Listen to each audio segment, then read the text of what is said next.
पधारिए राजन। हर्ष तो देखे कोई हमारे लज्जाहीन तेवर के मुख पर। भाभी माँ, अपने प्रियजनों से मिलने का हर्ष किसे नहीं होता? अरे छोड़ो छोड़ो, बातों के मायावी कहीं के। ये हर्ष प्रियजनों से मिलने का तो नहीं है, विवाह की घड़ी समीप आ रही है ना, उसका हर्ष है ये। चलो अब जल्दी से हल्दी की तैयारी करो। जाते हैं भाभी माँ, अभी हम कुछ विशेष अतिथियों की प्रतीक्षा कर रहे हैं। एक बार उनका स्वागत कर लें, फिर चले जाएंगे। परंतु हम इतने सब लोग तो हैं यहाँ पे। भाभी माँ, आप तो हैं ही, किंतु इन विशेष अतिथियों का स्वागत मैं स्वयं करना चाहता हूँ। कान्हा, अब ऐसे भी कौन से अतिथि हैं तुम्हारे?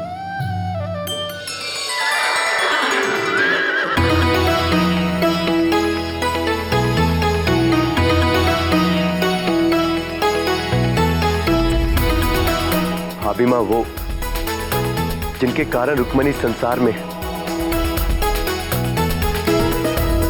रुक्मणी के माता पिता। चल।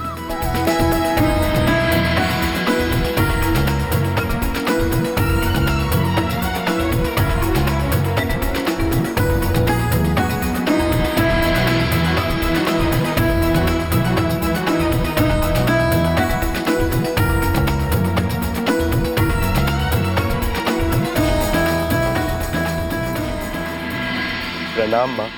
आयुष्मान भव। प्रणाम पिताश्री। यशस्वी भव।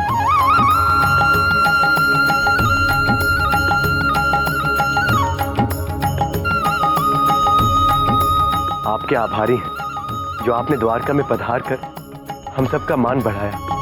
आभारी तो हम आपके और आपके परिवार के हैं, जिन्होंने हमें इतना मान देकर यहाँ आमंत्रित किया। कुछ अच्छे कर्म होंगे हमारे, जो ईश्वर ने हमें पुरस्कार के रूप में हमारी पुत्री के लिए श्री कृष्ण को दिया। पिताश्री, आप क्यों लज्जित कर रहे हैं हमें? भाग्य तो हमारा है जो आपकी पुत्री से सुशील और संस्कारी जीवन संगिनी मिलने जा रही है हमें। एक पिता के जीवन में उसकी पुत्री के पानी ग्रहण से बड़ा और कोई पुण्य नहीं। द्वारका एक पिता से उसका यह पुण्य उसके जीवन का सबसे बड़ा अधिकार कैसे छीन लेती?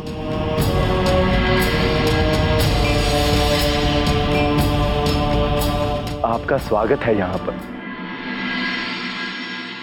आइए, पधारिए। आइए। कान्हा, अब तुम भी जाओ, हल्दी की रीत के लिए तैयार भी होना है ना। दाऊ,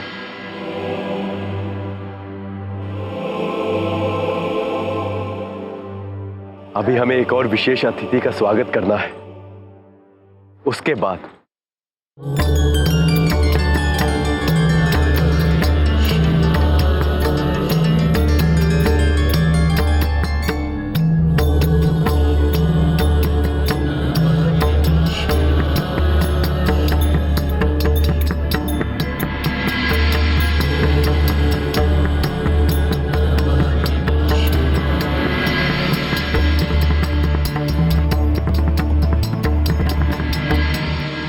हे माँ, आप इतनी व्याकुल से क्यों प्रतीत हो रही हैं? व्याकुल ना हो तो और क्या हो नंदी। आज पृथ्वीलोक पर वो क्षण आ रहा है जो सहस्त्र युगों में एक बार आता है। आज भगवान विष्णु के अवतार का विवाह माँ लक्ष्मी के अवतार के साथ है। प्रभु अपनी तपस्या में बैठे हैं, अगर उन्हें उठाएं तो न जाने क्रोधित होकर हमें क्या दंड दे, और अगर ना उठाएं तो इतना बड़ा सुअवसर निकल जाए। हे माँ, यदि आप जाने के लिए इतनी ही आतुर हैं, तो हम प्रभु को अभी तपस्या से उठा देते हैं। किंतु उनका क्रोध। माता, वो तो आप है ना, आप ही रक्षा करिएगा हमारी।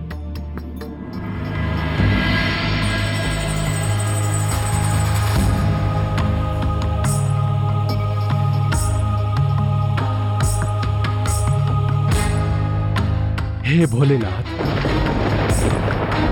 हे भूतेश्वर, हे चंद्रधर, अपनी आंखें खोलिए प्रभु। हे भैरव, अपनी तपस्या से जागिए प्रभु।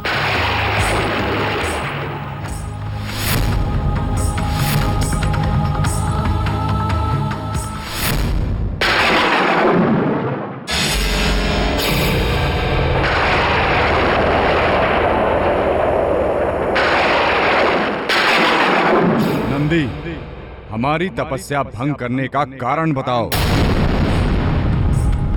कारण अति विशेष और आवश्यक हो, अन्यथा दंड के लिए तैयार हो जाओ। क्षमा चाहता हूं भोलेनाथ, किंतु कारण विशेष ही है। धरती पर श्री कृष्ण का मां रुक्मणी के साथ विवाह हो रहा है और माता पार्वती इस विवाह में सम्मिलित होना चाहती हैं। किंतु आप तपस्या में लीन थे, अतः तो वो शुभ घड़ी आज है।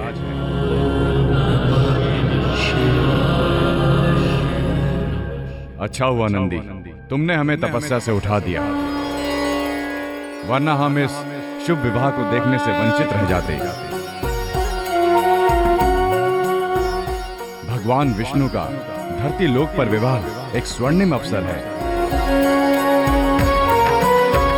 हम पार्वती जी समस्त गणों और सभी देवी देवताओं के साथ इस शुभ विवाह में सम्मिलित होने जाएंगे। प्रभु का आभार। किंतु प्रभु, क्या हम इस रूप में नीचे जाएंगे? उसकी चिंता आप ना करें पार्वती जी। ये तय है कि हम भगवान श्री कृष्ण के विवाह में जाएंगे। कैसे जाएंगे, ये आप शीघ्र ही जान जाएंगे। नंदी, तुम जाओ, इंद्र, नारद और समस्त देवी देवताओं से कहो कि हम धरती लोक पर श्री कृष्ण के विवाह में जाएंगे। जी प्रभु।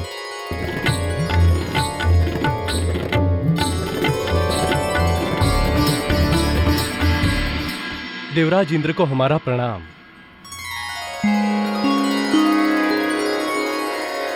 प्रणाम नंदी जी। यूं अचानक दर्शन कैसे दिए? प्रभु शिव शंकर के आदेश पर मैं आपसे मिलने आया हूं।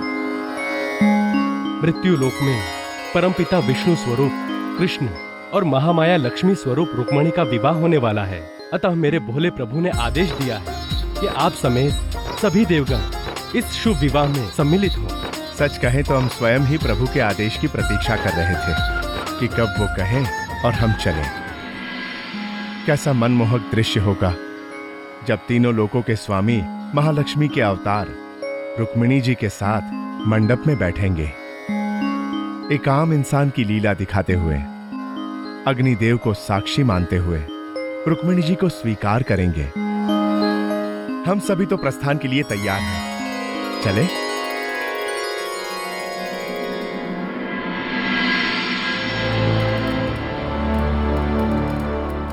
रुक्मिणी, बैठो बेटा। रुक्मिणी, क्या बात है? हमें तो लगता था कि मुरलीधर के साथ अपने विवाह का सपना पूरा होता देख तुम्हारे चेहरे से मुस्कुराहट हटेगी ही नहीं। अब तो सब कुछ ठीक हो गया है, अब क्या दुख है? माँ, सपना पूरा होते भी अधूरा सा लग रहा है। केवल द्वारकाधीश से विवाह करना हमारा स्वप्न नहीं था। उस स्वप्न में हमने स्वयं को आपका आशीर्वाद और भैया का स्नेह पाते देखा। आप लोग तो आ गए वहां, लेकिन भैया के आने की कोई संभावना नहीं लग रही। बेटी, हम जानते हैं कि रुक्मी ने चाहे जो भी किया तुम्हारे साथ, हमारी बेटी के दिल में अपने भाई के लिए प्रेम कभी नहीं मिटेगा। पर दुख इस बात का है कि रुक्मी के लिए प्रेम और रिश्तों से बड़ा उसका अहंकार है। इस बात को तुम भी अच्छे से जानती हो। इस अहंकार से वो लड़ना भी नहीं चाहता। उसे हराकर यहां क्या आएगा वो?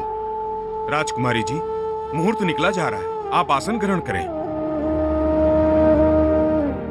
माँ, वहाँ पंडित जी को समझाइए ना कि वो कुछ और शर्त प्रतीक्षा कर ले।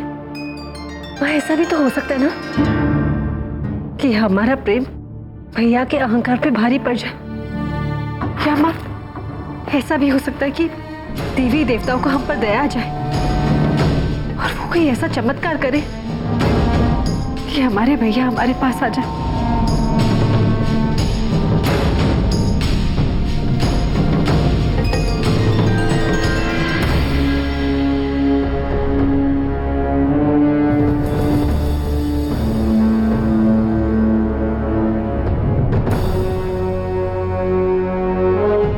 कान्हा, अब चले?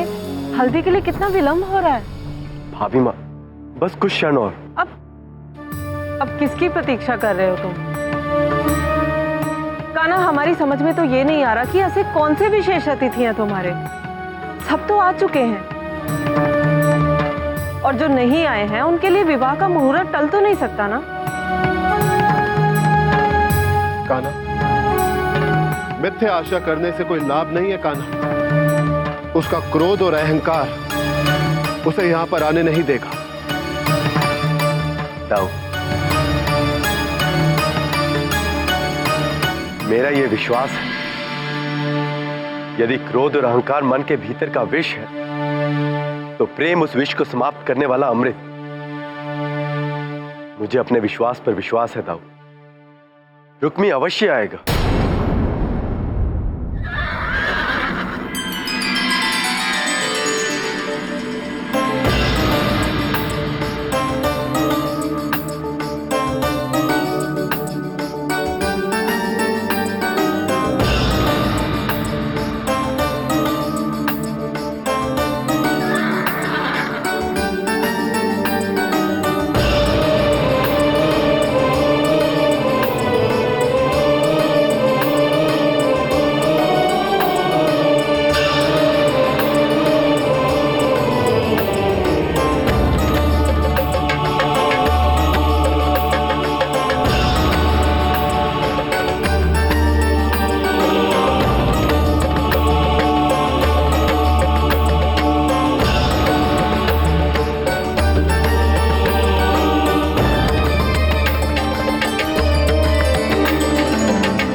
द्वारका पूरे सम्मान के साथ आपका स्वागत करती है रुक्मी। आपका बहुत बहुत आभार। हे भीष्मक नंदन, सच्चा वीर वो नहीं जो मनुष्यों पर अपनी तलवार से विजय प्राप्त करना जानता है। सच्चा वीर तो वो है जो अपने मन के भीतर के विष को पराजित करना जानता है, अपने क्रोध प्रतिशोध को मारना जानता है। आपकी इस वीरता को मेरा शत शत प्रणाम।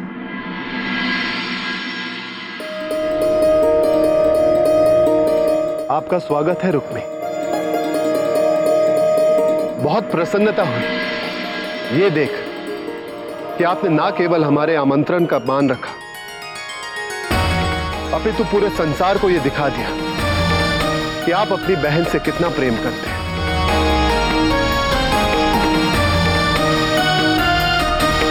आज हर भाई आपका यह रूप देखकर आपसे प्रेरणा ले और एक नारी के प्रेम का मान रखते हुए उसे उसका जीवन साथी चुनने का अधिकार दे।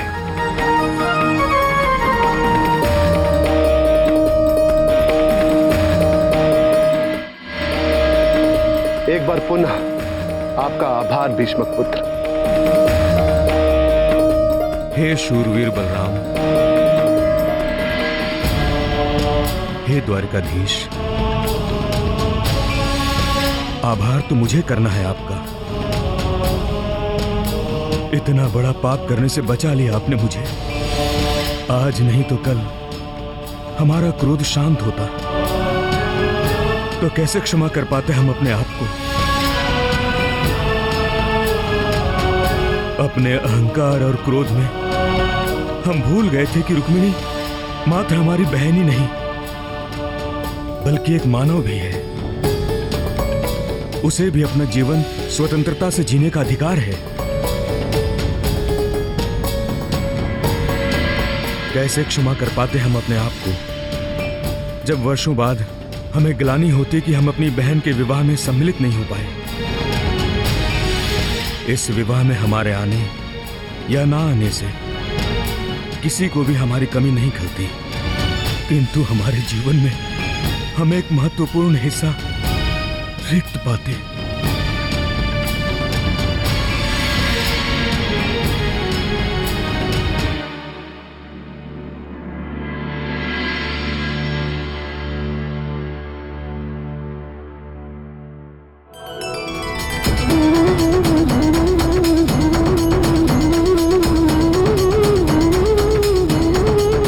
ऐसा सोच भी कैसे सकते हैं आप कि आपके ना आने से आपकी कमी ना खलती। यदि ऐसा होता तो महाराज बलराम स्वयं आपको निमंत्रण देने ना आते। मैं अपना विवाह संस्कार छोड़ आपकी प्रतीक्षा ना कर रहा होता।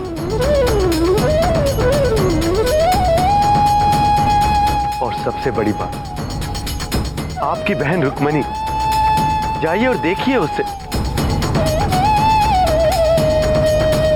कैसे रह रहकर उसकी आंखें भर रही हैं, कैसे हर देवी देवता को पुकार लगाकर वो बस इतना ही कह रही हैं कि कोई चमत्कार हो जाए और आप यहां आ जाएं। हे रुक्मिणी के लिए चाहे मैं जो कुछ भी हूं, लेकिन उसके जीवन में आपका स्थान कभी नहीं ले सकता। विश्वास कीजिए मेरा, यदि आप ना आते तो ये हर्ष अधूरा ही होता।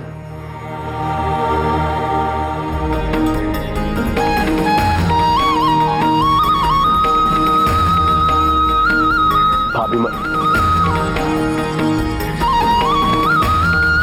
आप इन्हें रुक्मिणी के पास ले जाइए। भाई बहन मिलकर संतोष कर लें। आइए, पधारिए।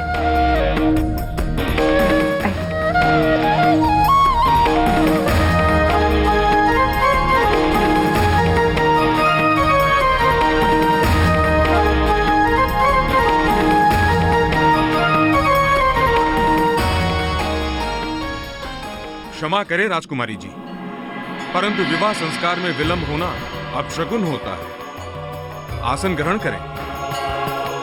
चलो बेटी।